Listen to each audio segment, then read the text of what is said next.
அப்புறம் நம்ம மீடியமாக வச்சுக்கிறேன். கொஞ்சம் லேட்டாக வந்ததுக்கு மன்னிச்சுங்க. அது இன்னொரு மன்னிப்பும் கேட்டுக்கேன்.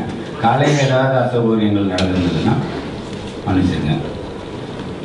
இப்போது சுயமாக பேச தெரியாதனால நீங்கள் ஏதாவது கேட்டிங்கன்னா நான் சொல்லிடுறேன். அவர் தாத்தா கிட்ட மைக்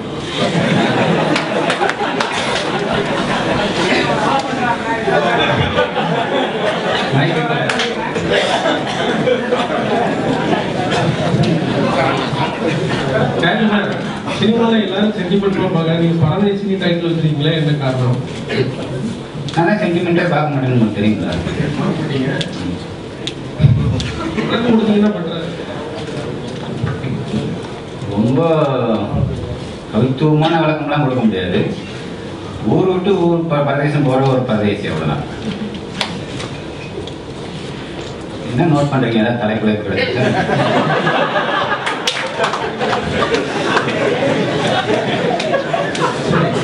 நீங்க உங்க படத்துல நடித்த கதாநாயகர்கள்ல மிகச்சிறந்த நடிகர்கள் நீங்க யாரை சொல்வீங்க? அதாவது விக்ரமா, சூர்யாவா, ஆர்யாவா, அதர்வா? விஷால் இல்லை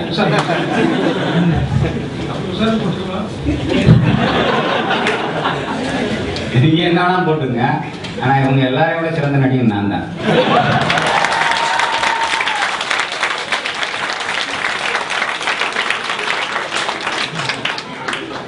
ரொம்ப நல்ல மாதிரி நடிக்கிறேன்.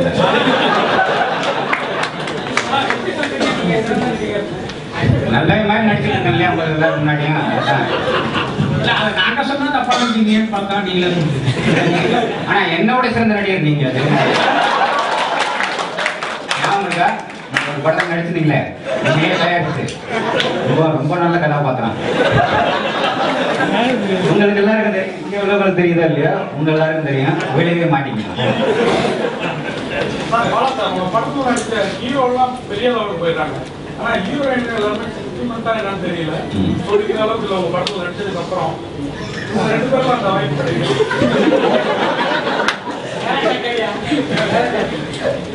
என்ன சொல்றது,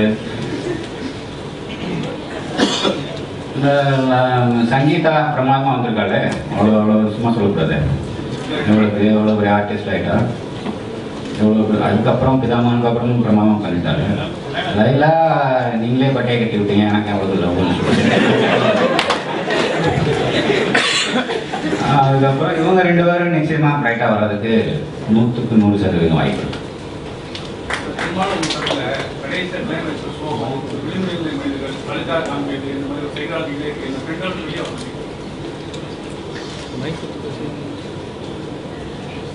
அழகா காமிச்சோம்னா உங்களை தான் ஹீரோவா போட்டுருக்கேன்.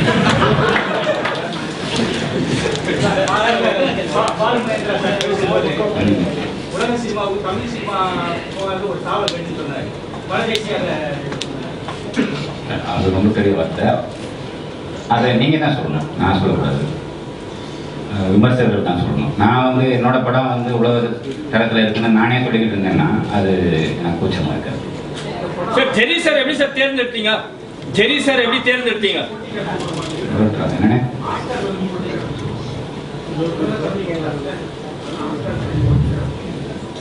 இல்லை, அதில் நிறைய கட்டுக்கோப்புகள் இருக்கு. அதனால அதுக்கான வாய்ப்பு இல்லை. சார் ஜெரி சார் எப்படி தேர்ந்தெடுத்தீங்க? என்ன என்ன பிரச்சனை?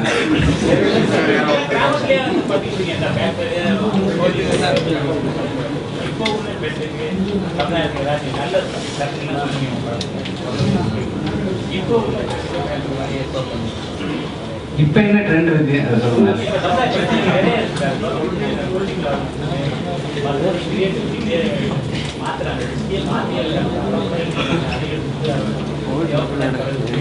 ஹிஸ்டரியை தப்பா எழுதி விடுறாங்கன்னா நீங்க தானே எழுதுறீங்க.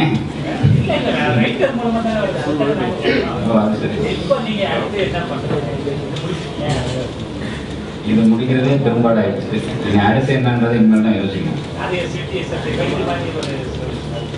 அந்த நேரத்தில் என்ன தோணுதோ உலகத்தரம் சினிமா நம்ம சொல்லிட்டு இருக்கோம். பட் இந்த முறை இன்டர்நேஷனல் ஃபிலிம் ஃபெஸ்டிவல் கோவாவில் பார்த்தீங்கன்னா ஒரே ஒரு தமிழ் படம் தான் ரெப்ரசென்டே ஆயிருக்கு. ஸோ அந்த ஒரு சொல்றதுக்கும் செயலுக்கும் பார்த்தீங்கன்னா பெரிய கேப் இருக்கு. அது எதனால ஏன் அது பாலுமேந்திராவோட அசன்ஸ் பல பேர் வந்தாச்சு, எல்லாருமே நாங்கள் வந்து தமிழ் சினிமா திருப்பிட்டோம்ன்ற லெவலில் வந்து எல்லா மத்தியும் பேசப்படுது. பட் ஒரே ஒரு படம் தான் தமிழ்லேருந்து போயிருக்கு, மலையாளம்னா 5. எதனால இந்த லாபி ஒர்க்கெல்லாம் எனக்கு தெரியாது. லாபின்றதே இல்லை, அது ஒரு நேஷனல் அவார்ட் வின்னராக நீங்கள் அதை பார்க்கும்போது எப்படி நினைக்கிறீங்க? ஒரே ஒரு படம் தான் போயிருக்கு. வருத்தத்துக்குரிய விஷயம் தான்.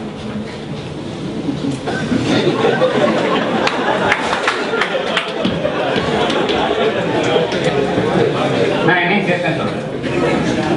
தேசிய விருதுகளை பத்தி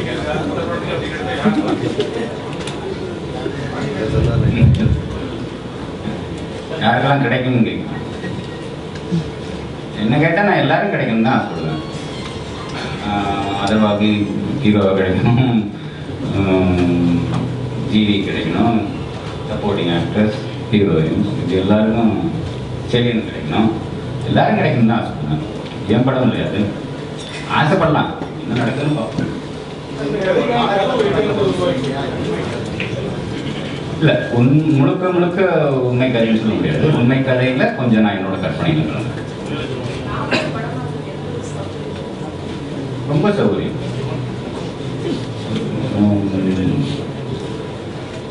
உட்காந்து புதுசாக யோசிக்கிறத விட ஏதோ நம்ம படித்ததுலேருந்து இன்ஸ்பயர் ஆகி எழுதுறதுன்றது இன்னும் கொஞ்சம் ஈஸியாக இருக்கு.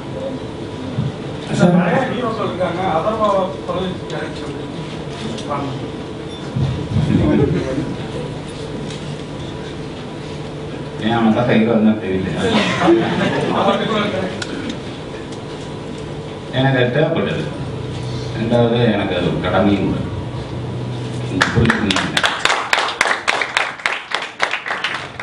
சார், பாலாங்கிற இந்த படைப்பாளி வந்து அப்பாவானதுக்கு அப்புறமா ஏதாவது சேஞ்சஸ் இருக்கா? அதே பாலா அப்படியே இருக்குதா? முன்னாடி டூ மச் வயலன்ஸ் இருந்தது, இப்போ ரொம்ப சாஃப்ட் ஆகிட்டு. ஜீவியை தேர்ந்தெடுத்ததுக்கு காரணம் என்னது? இளையராஜா அதுதான் நான் எதிர்பார்த்தேன். ஏன்னா இப்போ ஒரு பெரிய கம்ப்ளைண்ட், ஒன்று விக்ரம் வச்சு பண்ணுறீங்க, அப்புறம் சூர்யா வச்சு பண்ணுறீங்க, அப்புறம் விக்ரம் சூர்யா வச்சு பண்ணுறீங்க, அப்புறம் ஆர்யா வச்சு, அப்புறம் ஆர்யா விஷால் வச்சு, இப்படின்னு ஒரு கம்ப்ளைண்ட் இருக்குது. ஏதாவது புது டீம் கூட ஒர்க் பண்ணுங்களேன் அப்படின்னு சொல்லி உங்களை மாதிரி ஆட்கள் எழுதுனதுனால தான் நான் இந்த ஒரு முயற்சி எடுத்துக்கிறேன். இதையே வந்து கேள்வியை கேட்டீங்கன்னா இதுதான் பதில் கொடுக்கும்.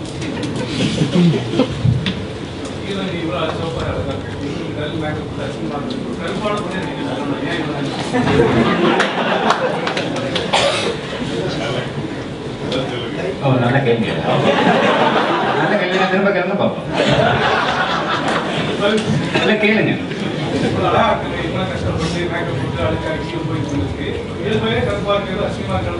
சிறப்பா இருக்கான்னு சொல்லுங்க, அழகா இருக்கான்னு.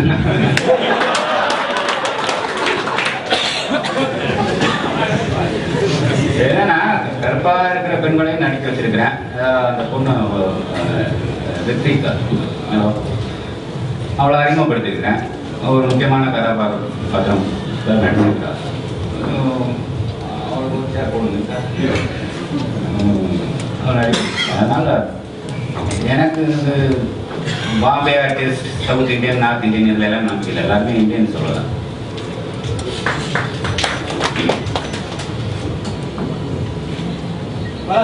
நீங்களே தயாரிக்க காரணம்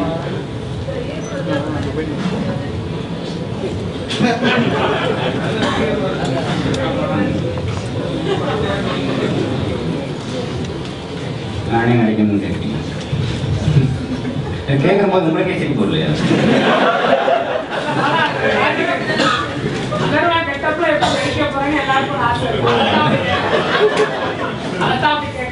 அந்த கொடுமையெல்லாம் நான் அனுபவிக்கல. சார், படம் எங்கெல்லாம் ஷூட் பண்ணீங்க? இந்த படத்துக்கு சொந்தமாவே மலைகள்லாம் வாங்கினத நிறைய மலைகள் காணாம போயிட்டு இருக்கு. நீங்க எத்தனை மலைகள் வாங்கினீங்க? திருச்சூர் மலையை நான் தான் வாங்கியிருக்கேன். அப்படியெல்லாம் எதுவும் இல்லை. ஃபாரஸ்ட்டில் ஷூட் பண்ணும்போது மரத்தை வெட்டக்கூடாது, செடியை வெட்டக்கூடாதுன்னு சில இப்போ ரொம்ப ஸ்ட்ரிக்டாக இருக்கிறாங்க. இப்போ இல்லை, எப்போவுமே ஸ்ட்ரிக்ட்டு தான் வந்து. ஸோ அதுக்காக கொஞ்சம் சில ஏக்கர்களை வாங்கி நானே செட்டு போடணும். அதுக்காக வாங்கி அதை நான் கொஞ்சம் காட்டை அடிச்சேன்னு சொல்லக்கூடாது, அது ஒரு மிஸ் ஆகிட போகுது. சும்மா செடி கொடியில் வெட்டிட்டு அங்கே ஒரு செட்டு போடுறதுக்காக அதை வாங்கினேன்.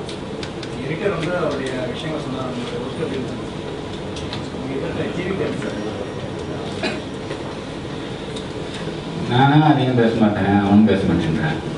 நான் என்ன பண்ணுறது, நான் வந்து எனக்கு சாங் வேணும்னா நான் சொல்லி புரிய வச்சு எனக்கு என்னோட சுச்சுவேஷனை சொல்லி இந்த மாதிரி எல்லாம் வேணும் அப்படின்னு சொல்லி சுச்சுவேஷன் சொல்கிறதுக்கு எனக்கு வராது. அதுக்காக என்ன பண்ணேன், ஷூட் பண்ணிட்டேன். சாங் எல்லாமே ஷூட் பண்ணிட்டேன். ஷூட் பண்ணிவிட்டு பிக்சர் பாருங்கள், விஷுவல் பாருங்கள், விஷுவல் பார்த்துட்டு அதுக்கு தகுந்த மாதிரி சாங் போடணும்னு சொன்னேன். அது ரொம்ப கஷ்டமாக இருந்துச்சு. அது விஷுவல் பார்த்துட்டு சாங் போடுறதுன்னு கேட்டேன். கொஞ்சம் சேலஞ்சிங்கான விஷயம் தான், ஆனால் ரொம்ப நல்லா இருக்கும். எனக்கு புது எக்ஸ்பீரியன்ஸ் சொன்னார். ஸோ அதனாலே என்னமோ அதுவும் ஒரு காரணம். அந்த பாடல்கள் ரொம்ப நல்லா வந்திருக்கு, இது ஒரு காரணம். அது இன்னும் பாட்டு கேட்டு பார்த்துட்டு நீங்கள் நல்லா இருக்காதுன்னு சொல்லுங்கள். எல்லா ஹீரோக்களுமே உங்க ஹீரோக்கள் நடிக்கணும்னு நினைக்கிறாங்க, ஆனால் பயப்படுறாங்க. இப்படி ஏதாவது மண்டையண்டே வெட்டி விடுறாங்க. பாட்டிக்கே போடாமல் கொண்டிருக்கீங்க 6 மாதம். ஏன்னா தொட்டில் மாட்டிக்கு போக வேண்டியதான், நான் போகிறதா ஒரு புல்லாக மாட்டிக்கு போக வேண்டியதான்.